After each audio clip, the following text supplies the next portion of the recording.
All right, let's jump right in. Today we're looking at a cyber attack that started with Microsoft, but oh boy, it did not end there.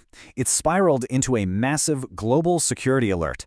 And this isn't just another tech headline, this is a serious wake-up call about the locks on our own digital doors. So I want to ask you something, straight up. Just think for a second about your files, your emails, your photos, your entire digital life. How safe do you really feel? Because the story we're about to unpack, it might just make you rethink your answer. So our story kicks off with a direct hit on one of the biggest names on the planet, Microsoft.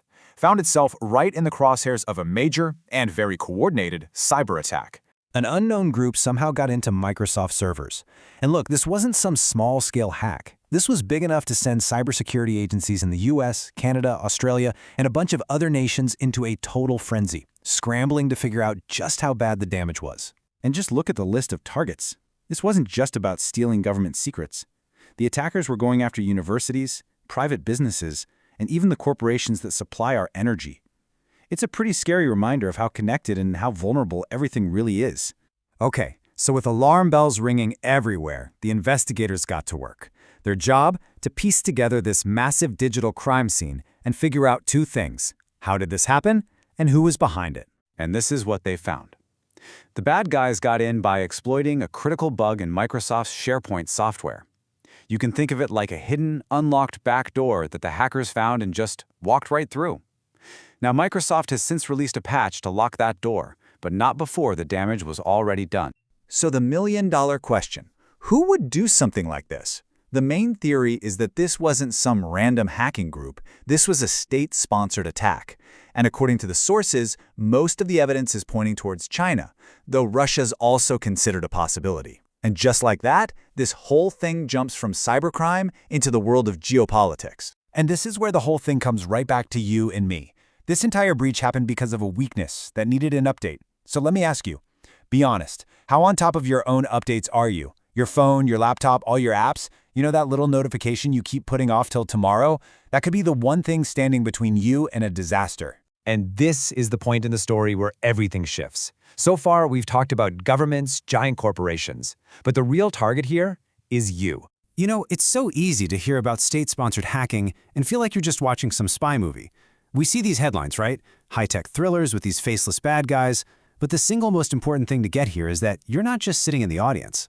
It's not just about presidents or CEOs anymore. In this new world, your data, your identity, your access, all of it is incredibly valuable. And when it comes down to it, you're the first line of defense. So what happens if we just don't take this seriously? What's the actual real-world price of just doing nothing or, not doing enough? Let's break that down.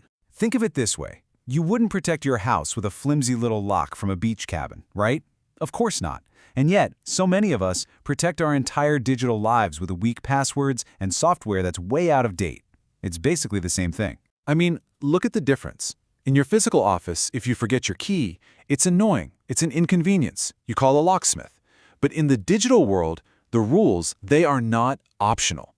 A mistake isn't just an inconvenience. It can have severe, sometimes irreversible consequences. Because one serious mistake, especially at work, can set off an absolutely devastating chain reaction.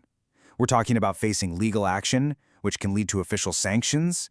That's followed by crippling fines, and that can end in complete and total professional ruin. The stakes are just incredibly high. So, this all brings us to one final, really unavoidable conclusion. This state of high alert, it's not temporary. This is the new normal. This is the world we live in now. The exact same vulnerabilities that put entire governments on high alert exist in the software we use every single day. So the real question isn't just if you're prepared for a random hacker. It's how are you going to adapt when the most sophisticated players on the planet might be testing your digital locks.